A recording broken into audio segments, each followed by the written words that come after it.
Queridos, bom dia! Hoje eu quero falar com vocês sobre algo que me tocou muito nessa manhã. Essa manhã eu conversei com o professor Gerald Schroeder. Nós temos trabalhado no texto bíblico, nessa junção do texto bíblico com a ciência moderna, e a gente tocou num ponto que há anos atrás me tocou muito e mudou a minha fé, embasou a minha fé, solidificou a minha fé. De fato transformou o meu relacionamento com Deus. Como assim?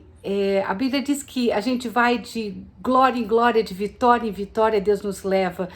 E nesse ponto a minha fé foi levada a um novo nível de vitória, a um novo nível de conhecimento de Deus, de entendimento de quem é Deus e da palavra de Deus.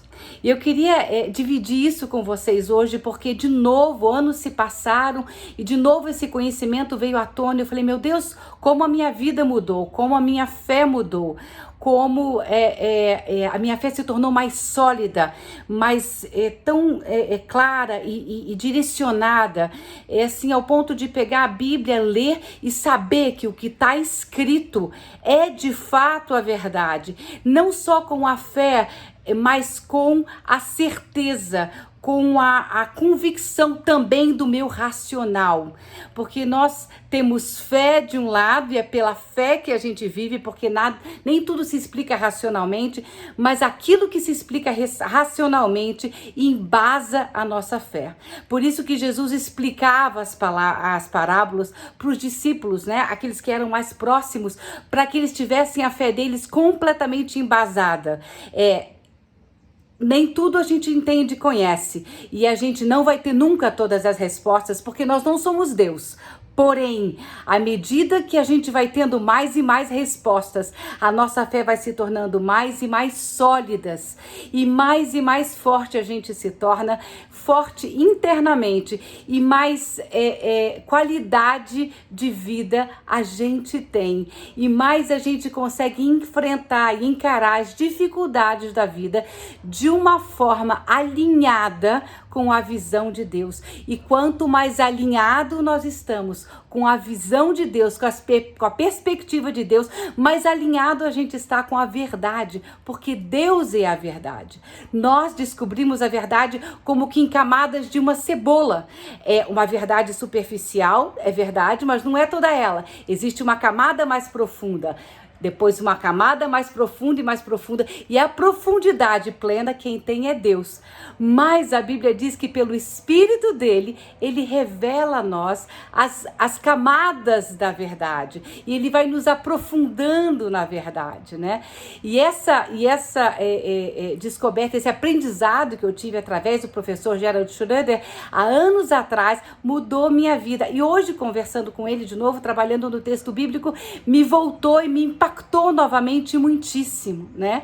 Que é a criação de Deus do universo em 6 dias. A Bíblia, em Gênesis 31, diz assim: E viu Deus tudo quanto tinha feito, e eis que era muito bom.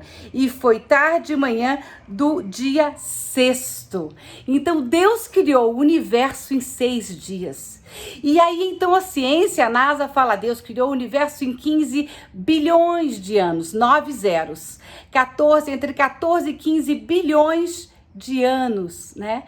E então o professor Schroeder, que é físico quântico, PhD do MIT, foi professor por diversos anos, enfim, tem várias formações na área científica e é considerado um dos gênios vivos na atualidade, que faz essa junção entre a ciência e o texto bíblico. Ele fez a equação da expansão do universo. Einstein, com a teoria da relatividade dele, demonstrou a expansão do universo. O professor Schroeder pegou equações matemáticas para voltar no tempo. Então, desde o momento de hoje até o início da criação do universo. E essas equações matemáticas demonstram que o que nós hoje vemos, olhando de hoje para trás, como 14 bilhões de anos ou 15 bilhões de anos, né, tendo aí a flexibilidade do erro matemático, 10% de erro, hoje que nós vemos como 14 bilhões de anos, olhando de hoje para trás, se nós olhássemos do início para frente, então lá do início do universo até o dia de hoje, nós calcularíamos esse 14 bilhões de anos em 6 dias. Literalmente 6 dias de 24 horas. Porque o tempo, ele depende dessa expansão do universo. Ele depende da velocidade, da gravidade, de uma série de fatores que justamente criaram essa expansão do universo. Então o universo é como se fosse um cone. No início ele é pequenininho, um cone. Aqui onde nós estamos já é mais largo, mas ele está ainda ficando cada vez mais largo. Então o tempo não é fixo, como nós podíamos imaginar há anos atrás. Nós imaginávamos, né? Isaac Newton dizia, na verdade, a teoria levava a pensar que o tempo era fixo, mas o tempo não é fixo. O tempo está em expansão. Então, se nós olharmos do início do universo, da criação, até hoje, foram 6 dias de 24 horas. E se nós olhamos de hoje para a criação do universo, de hoje para trás, são 14 bilhões de anos, 15 bilhões de anos. Então, assim, quando nós entendemos isso, a perspectiva de Deus é a nossa perspectiva. Deus começa descrevendo os 6 dias da criação do ponto de vista dele. Ele gerou, ele criou. Então ele está falando da criação dele, do filho dele, aspas, filho universo.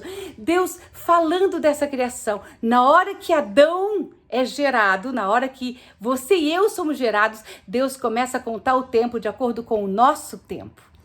E não mais com o tempo da criação do universo. É fantástico ver isso. Eu entrei no YouTube, peguei alguns links, caso você queira se aprofundar nisso. Tem alguns vídeos em português e tem outros em inglês que se aprofundam bem mais. E tem o livro do professor Gerald, que é o livro... Desculpa, meu computador fechou aqui a tela. Peraí, deixa eu abrir aqui a tela dele. O livro se chama... Peraí, desculpa. O livro dele que está no Amazon se chama Genesis and the Big Bang Theory, The Discovery of Harmony Between Modern Science. Gênesis e a teoria do Big Bang, a descoberta da harmonia com a ciência moderna. É assim, é espetacular. Se você tem acesso ao inglês, entra, vai, mas tem várias palestras aqui curtas em português. Mas o que isso mudou na minha vida? Mudou muito. Mudou porque a ciência fala 14 bilhões, que absurdo, 6 dias, não. Matematicamente falando, com equações matemáticas, quando se volta ao tempo, se entende que o universo foi criado em 6 dias de 24 horas, não com a nossa perspectiva de hoje para ontem, né? Mas a perspectiva do início para hoje.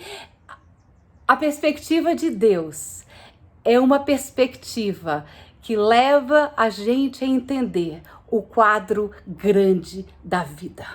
Foi isso que mudou a minha vida, porque aquilo que a gente entende como impossível é possível. Aquilo que a gente entende como errado é certo. E hoje eu estava ouvindo o livro de João e Jesus curou um homem no sábado. E as pessoas à volta, querendo ser literárias e querendo se fixar numa lei rígida, disseram: você não pode curar no sábado. E eles estavam preocupados com o sábado. Jesus estava preocupado com a cura, com a vida. E Jesus explica: o sábado foi dado para a gente descansar, um dia da semana. O sábado representando um dia da semana foi dado para a gente descansar e se conectar com Deus, e se conectar um com o outro. Mas nesse sábado que foi dado para o homem, foi dado para a alegria do homem, para a alegria do ser humano. E a alegria é uma pessoa ser curada, uma alegria é uma pessoa ser ressuscitada, uma alegria é uma pessoa nascer de novo. Essa é a maior alegria de todas. Então Jesus fala: o sábado é dado para o homem. O sábado foi feito para o homem, o descanso